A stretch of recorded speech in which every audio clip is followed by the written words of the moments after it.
나는 새벽에 일어나 빠른 걸음으로 해변을 따라 마을로 향했다. 내 심장은 가슴속에서 뛰고 있었다. 내 생에 그 같은 기쁨은 누려본 적이 없었다. 예사 기쁨이 아닌 숭고하면서도 이상 야릇한 설명할 수 없는 즐거움 같은 것이었다. 설명할 수 없는 정도가 아니라 설명할 수 있는 모든 것과 극을 이루는 것이었다. 나는 모든 것을 잃었다. 돈, 사람, 고가선, 수레를 잃은 것이었다. 우리는 조그만 항구를 만들었지만 수출할 물건이 없었다. 깡글이 날아가 버린 것이었다. 그렇다. 내가 뜻밖의 해방감을 맛본 것은 정확하게 모든 것이 끝난 바로 그 순간이었다. 엄청나게 복잡한 필연의 미궁에 들어있다가 자유가 구석에서 놀고 있는 것을 발견한 것이었다. 나는 자유의 여신과 함께 놀았다.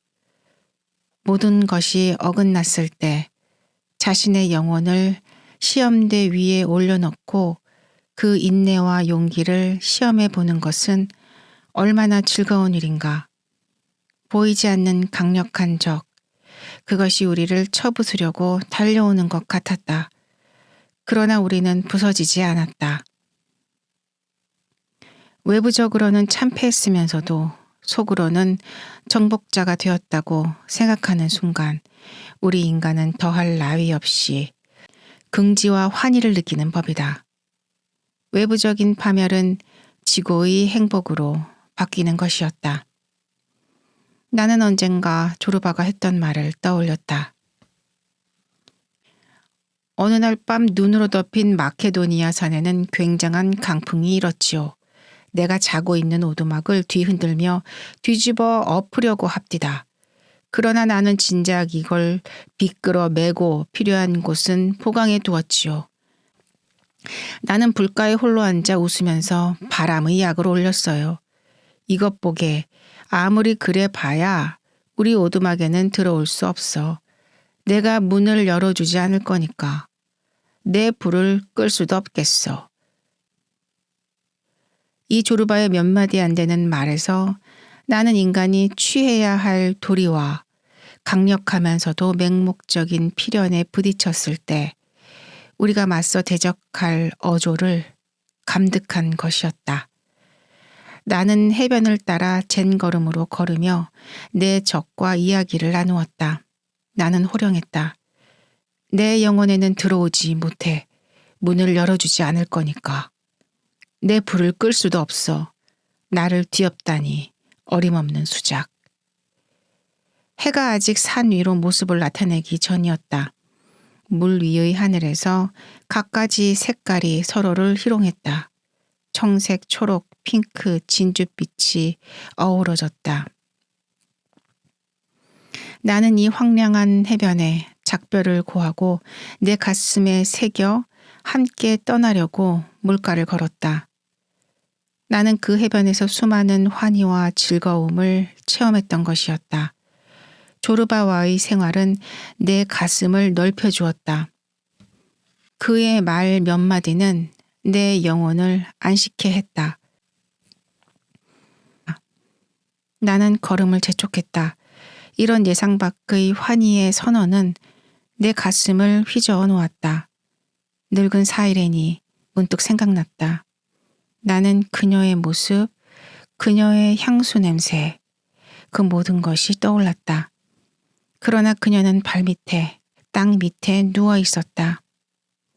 잔뜩 부풀어 올라 초록빛으로 변해 있을 터였다. 피부는 터지고 체액이 새어나오고 구더기가 파먹고 있을 터였다. 나는 무서워 고개를 흔들었다. 이따금씩 대지는 투명해져.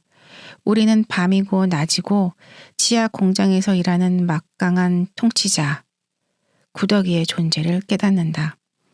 그러나 우리는 황급히 눈을 돌리고 만다.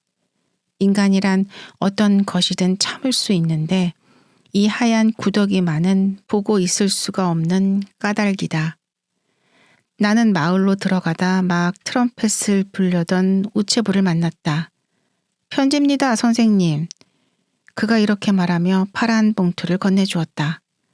나는 글씨를 알아보고 뛸 듯이 기뻤다. 나는 단숨에 읽었다. 우리는 그루지아 국경에 이르렀네.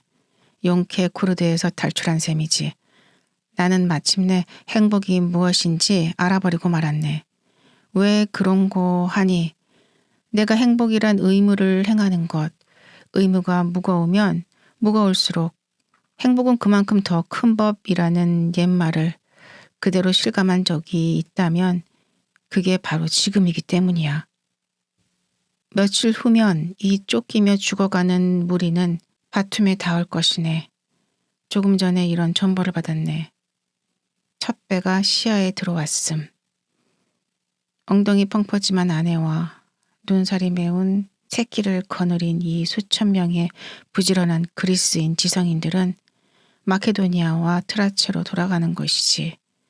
우리는 그리스의 핏줄에다 이 새롭고 활기찬 피를 섞으려는 것일세. 내가 녹초가 되어 버렸다는 건 인정하네. 그러나 그게 대수인가? 친구야, 우리는 싸워서 이겼네. 나는 지금 행복하다네. 나는 편지를 주머니에 넣고 다시 걸음을 재촉했다. 나 역시 행복했다. 나는 산으로 오르는 가파른 길을 골라 걸으면서 손가락 사이로 백리 향나무의 향긋한 장가지를 문질렀다. 정오가 가까워 내 검은 그림자는 발밑개로 모였다. 황조롱이가 머리 위로 돌았다. 날개가 어찌나 빨리 움직이는지 정지되어 있는 것 같았다. 자고가 내 발자국 소리를 듣고 관목숲에서 달리다 기계적으로 푸르르 날아올랐다. 나는 행복했다. 노래라도 시원하게 불러 내 감정을 토로했더라면 얼마나 좋았으랴. 그러나 질러봐야 외마디 소리밖에 나오지 않았다. 자네 어떻게 된 거 아냐? 나는 나 자신을 놀렸다. 그럼 자네도 옛날처럼 아직 나라를 사랑하긴 사랑하는군. 모르겠어? 그럼 친구는 그렇게 사랑하나? 부끄러운 줄을 알아. 대강 해두고 좀 진정해. 그러나 나는 환희에 젖어 걸으면서도 혼자 소리를 질렀다. 염소 목의 방울소리가 들렸다.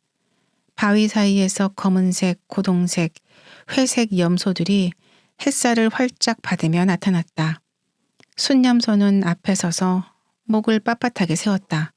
냄새가 진동했다. 여보세요, 형씨. 어딜 그렇게 바삐 가시오? 뭘 쫓아가고 있는 거요? 양치기가 바위 위로 뛰어올라 손가락을 입에 넣고 휘파람을 불고 있었다. 급히 할 일이 있다네. 나는 이렇게 대답하며 계속 올라갔다. 잠깐만 기다려요. 이리 와서 양젖이나 한 모금 마시면 기운이 날 거예요. 급히 할 일이 있다고 하지 않았나? 나는 소리를 되질렀다. 당신 내 양젖을 우습게 알 셈이죠? 그럼 가시구랴. 행운을 비오. 그는 다시 손가락을 입에 넣고 휘파람을 불자 염소떼와 개들이 바위 뒤로 숨어버렸다. 곧 나는 산꼭대기에 이르렀다. 정상의 정복이 목적이었던 듯이 나는 평정을 되찾았다. 나는 바위 그늘에 누워 멀리 평야와 바다를 바라보았다. 숨을 깊이 들이쉬었다. 공기는 셀비어와 백리향 냄새로 향긋했다. 일어서서 셀비어를 모아 베개를 만들고 다시 누웠다. 피곤했다. 나는 눈을 감았다. 나는 저항하려고 했다. 나는 잠에게 항복하고 싶지 않았다. 눈을 떴다. 까마귀의 일종인 알프스 까마귀가 바로 내 앞 바위 위에 앉아 있었다. 푸르스름한 깃털이 햇빛에 반짝거렸다. 이 새가 불길한 전조인 것 같아서 나는 기분이 좋지 않았다. 나는 돌멩이 하나를 집어서 던졌다. 알프스 까마귀는 조용히 그리고 천천히 날개를 폈다. 나는 다시 눈을 감았다. 이번에는 더 이상 저항할 수가 없었다. 잠이 나를 덮쳤다. 겨우 몇 초도 못 자고 나는 소리를 지르며 벌떡 일어나고 말았다. 알프스 까마귀가 내 머리 바로 위를 지나가고 있었다. 나는 바위에 기대어 몸을 떨었다. 불길한 꿈이 칼이 되어 내 가슴을 저미는 것 같았다. 나는 아테네에서 혼자 헤르메스가를 걷다가 친구를 만났다. 태양은 타는 듯이 뜨거웠고 거리엔 인적이 없었다. 가게는 모두 문을 닫아 거리에는 쥐새끼 한 마리 얼씬거리지 않았다. 나는 창백한 얼굴에 숨을 모으며 이펀 광장 쪽에서 내게로 뛰어오는 친구를 보았다. 그는 키가 크고 몸이 날씬한 사람을 따라오고 있었는데 이 자의 보폭은 흡사 거인 같았다. 내 친구는 외교관 복장이었다. 친구는 나를 알아보고 멀리서 헐떡거리며 불렀다. 여보게, 자네 요즘 뭐라는가? 몇 년간 못 보았군. 오늘 밤엔 나랑 만나. 이야기 좀 하세. 어디서? 오늘 저녁 6시 콘코르 광장에서 만나세. 파라다이스 카페 분수 말이야. 좋지. 그리 가겠네. 내가 대답했다. 자네는 오겠다고 해놓고 안 올 거지? 친구는 나를 책망하는 것 같았다. 내 꼭 가지. 내 손을 들어 맹세할게. 나는 소리쳤다. 나는 바쁘네. 뭐가 그리 바쁜가? 악수나 한번 하세. 그는 팔을 내밀었다. 갑자기 그의 손은 어깨에서 빠져나와 내 손을 잡으려고 공중을 날아왔다. 나는 섬찟한 촉감에 기겁을 하고 소리를 지르며 잠을 깬 것이다. 내 머리 바로 위를 나는 알프스 까마귀를 발견한 것도 바로 그때였다. 내 입술은 독이 배어 나온 듯 쓰디썼다. 나는 피로로 슬픔을 재우려고 있는 힘을 다해 산길을 달려내려왔다. 내 머리는 이따금씩 몸을 관류하여 영혼에 이르는 신비로운 메시지의 의미를 해독하려 했지만 부질없는 일이었다. 내 존재의 심연에서 이상한 확신, 이성보다 더 구체적이고 순전히 동물적인 확신이 나를 공포 속으로 몰아넣었다. 동물들이 지진을 예지하는 그런 확신이었다. 내 내부에서 눈을 뜨는 것은 이 땅에 처음 나타난 인간의 영혼, 우주에 밀착하여 이성의 도움을 받지 않고 우주의 진리를 직접 흡수하는 그런 영혼이었다. 위험에 빠진 것 같아. 나는 중얼거렸다.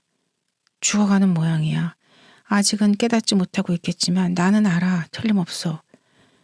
나는 산길을 내려오다가 돌부리에 걸려 바닥에 쓰러졌다. 돌이 사방으로 흩어졌다.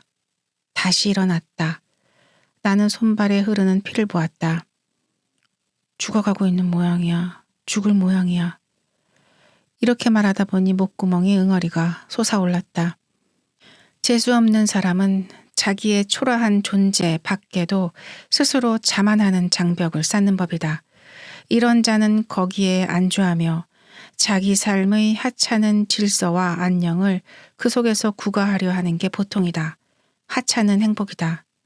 모든 일은 험한 길, 신성한 길을 따르다 안전하고 단순한 법칙에 따라야 한다. 미지의 세계에서 가해오는 공격으로부터 차단된 이 하찮은 확신의 테두리 안에서 지네처럼 꼼지락거리다 보면 아무 도전도 받을 수 없다. 거기에 숙명적인 공포와 증오의 대상이 되는 강력한 적은 오직 하나, 터무니없는 확신뿐이다. 확신은 내 경험의 벽을 허물고 내 영혼을 덮치려 하고 있다. 해변에 이른 나는 걸음을 멈추고 잠시 숨을 고르었다. 제2 방어선에 도달한 것 같아 나는 자신을 가다듬었다. 나는 이 모든 메시지는 우리의 내적 불안에서 생긴 것이고 우리의 잠은 상징의 화려한 의상이라고 생각했다. 그러나 우리들 자신이 상징을 산출하는데 어쩌랴. 나는 차츰 마음의 평정을 회복했다. 오두막에 이르렀을 때 나는 자신의 단순한 생각이 우스웠다. 나는 내 마음이 그처럼 쉬 공포에 함몰당했다는 사실이 부끄러웠다. 나는 일상의 현실을 회복했다. 배가 고프고 목이 말랐다. 그리고 피곤했다. 돌에 찍힌 상처가 쓰라렸다. 그러나 내 가슴은 확신을 되찾았다. 외벽을 허물었던 적은 내 영혼을 막는 제2 방어선에서 저지당한 것이었다.